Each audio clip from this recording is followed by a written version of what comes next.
নমস্কার। সত্যমঙ্গল চ্যানেলের সকল দর্শক এবং শ্রোতা বন্ধুদের জানাই আন্তরিক শ্রদ্ধা ও ভালোবাসা। আজ আমরা এই ভিডিওর মাধ্যমে একটি অত্যন্ত গুরুত্বপূর্ণ বিষয়ের উপর আলোচনা করব। আলোচনাটি আমরা করব স্বামী সোমেশ্বরানন্দ মহারাজের কথা থেকে। মহারাজ বলছেন, আমি বোধের ওপর ধ্যান করার সময় মনে অন্য চিন্তা ওঠে না ঠিকই, কিন্তু তার মানে এই নয় যে মন বিলীন হয়ে গেছে। আসলে সে সময় মনের বৃত্তিগুলি সুপ্তভাবে থাকে, সংস্কার রূপে লুকিয়ে থাকে। এই আমি বোধে প্রথম বেশিক্ষণ থাকা যায় না, কারণ সংস্কারগুলি সুপ্তভাবে থাকলেও বেরিয়ে আসার চেষ্টা করে। যত বেশি এই আমি বোধে ধ্যানের অভ্যাস করা যাবে, ততই মন একাগ্র হয়ে ধ্যানের গভীরতা বাড়বে। আমি কে আরও ভালো করে বোঝা যাবে এবং এই বোধে স্থির হয়ে থাকার শক্তি বাড়বে। দৈনন্দিন কাজকর্মের মধ্যে যখন ইচ্ছে মতো এই আমি বোধকে ওঠানো যাবে অন্যান্য মানসিক বৃত্তি থেকে আলাদা করে, তখনই এ বিষয়ে সাধকের বিশেষ অগ্রগতি হয়েছে বুঝতে হবে। এভাবে ধ্যানে আমি বোধকে অনেকক্ষণ ধরে রাখতে পারলে সাধক মনোময় কোষ ত্যাগ করে বিজ্ঞানময় কোষে উঠে যান। একটি কোষ থেকে অন্য কোষে ওঠার সময় সাধক কতগুলি বাধার সম্মুখীন হন। প্রথমত, এই ধ্যানে শ্বাস প্রশ্বাস ক্রমশ কমে আসতে থাকে এবং এর ফলে ধ্যানের অবিচ্ছিন্নতা কেটে যেতে পারে। সাধকের মনে হয় শ্বাস প্রশ্বাস যেন বন্ধ হয়ে চলেছে।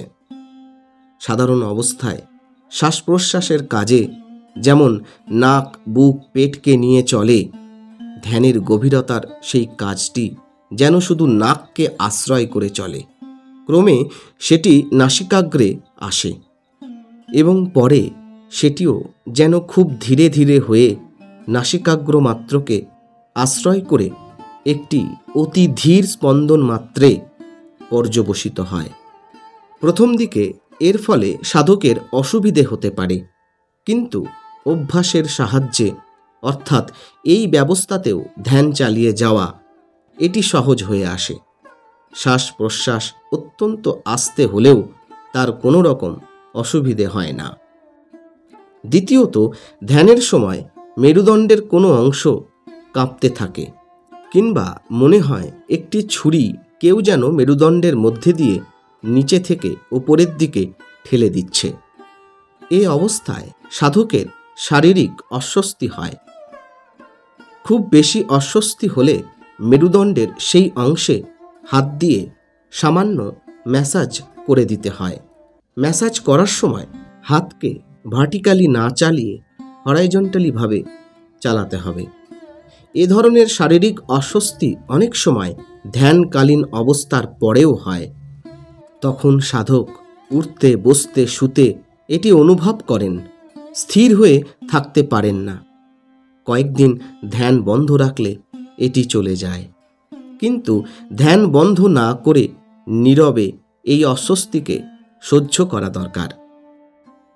তৃতীয়ত, সাধকের তখন নানান রকম দর্শন হতে পারে। জ্যোতি, দেব দেবীর উজ্জ্বল রূপ, চেনা অচেনা বিভিন্ন জায়গার এবং পরিচিত অপরিচিত নারী পুরুষের মুখ, সুন্দর ও বীভৎস দৃশ্য ইত্যাদি অনেক কিছু সাধকের সামনে আসে। এসব দর্শন ছাড়া কিছু মানসিক শক্তিরও বিকাশ ঘটে। প্রথম দিকে এগুলি তাকে আনন্দ দিলেও পরে এগুলি বাধা হয়ে দাঁড়ায়। সেই জন্য সাধক যা কিছু দেখুন, শুনুন বা অনুভব করুন না কেন, এগুলির ওপর নজর না দিয়ে চিন্তা করতে হয় কে দেখছে, অর্থাৎ আমি বোধের ওপর মনকে ফিরিয়ে আনতে হয় বারবার। এই সব দর্শনকে প্রাধান্য দিলে সাধকের উন্নতি ব্যাহত হয়। চতুর্থত, ধ্যান করার সময় মন লয় অবস্থায় চলে যেতে পারে, অর্থাৎ মনে অন্য চিন্তা না উঠলেও সাধক আমি বোধ সম্বন্ধেও সচেতন থাকেন না। কিছুক্ষণ পর মন সাধারণ অবস্থায় ফিরে এলে সাধক সচেতন হন ও ভাবেন যে তার হয়তো সমাধি হয়েছিল। প্রকৃতপক্ষে এটি সমাধি নয়, মন তখন লয় অবস্থায় চলে গিয়েছিল। ধ্যানের সময় আমি এক চেতন সত্তা মাত্র, এই বোধ ভুললে চলবে না। এই বোধ স্পষ্ট রূপে থাকবে। ধ্যানের সময় সমাধি হয়েছিল অথবা লয় হয়েছিল, এটি বুঝবার জন্যে সাধক নিজেকে ভালোভাবে বিচার করে দেখবেন। কিছুক্ষণের জন্যে তার কাছে সব কিছু বিলীন হয়ে গিয়েছিল বলে যদি মনে হয়, তবে এই অবস্থা থেকে সাধারণ অবস্থায় নেমে এসে তিনি চিন্তা করবেন ধ্যানের অবস্থায় তার কোনো রকম তত্ত্বের বা সত্যের উপলব্ধি হয়েছিল কিনা এবং পরে ঘুম পাচ্ছে কিনা। মনের লয় হলে কোনো তত্ত্বের প্রত্যক্ষ উপলব্ধি হয় না এবং ঘুম পায়, আর সমাধিতে ঠিক এর বিপরীত হয়। পঞ্চম বাধাটি ঠিক বাধা নয়, এটি একটি উপলব্ধি। তবে প্রথম অবস্থায় সাধকের কাছে এটি অস্বস্তিকর হয়ে দাঁড়ায়। বিজ্ঞানময় কোষে যখন সাধক অনেকক্ষণ ধরে থাকেন, তখন ধ্যান ভাঙার সময় এটিকে তিনি অনুভব করেন।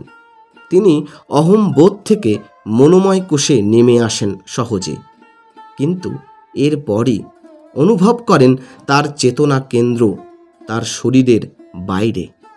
তিনি যে শরীর নন, এটি তাঁরই প্রত্যক্ষ উপলব্ধি। সে সময় চেতনা কেন্দ্রটি শরীরের চারিদিকে ঘুরে বেড়ায়, শরীরে ঢোকার চেষ্টা করে, কিন্তু পারে না।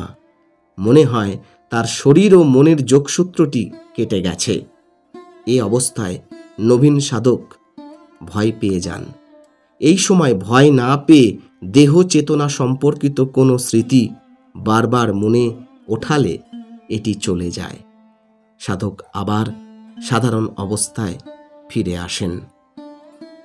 অত্যন্ত জটিল একটি বিষয়কে খুব সহজভাবে বোঝাবার চেষ্টা করেছেন স্বামী সোমেশ্বরানন্দ মহারাজ। আজকের আলোচনা এইটুকুই। আশা করছি আজকের এই আলোচনা আপনাদের খুব ভালো লেগেছে, আর সত্যিই যদি ভালো লেগে থাকে তাহলে প্রতিদিনের মতো ভিডিওটিতে একটি লাইক, শেয়ার, কমেন্ট ও চ্যানেলে যারা নতুন এসেছেন তারা চ্যানেলটিকে সাবস্ক্রাইব করে সত্যমঙ্গল চ্যানেলের পাশে থাকবেন। ধন্যবাদ।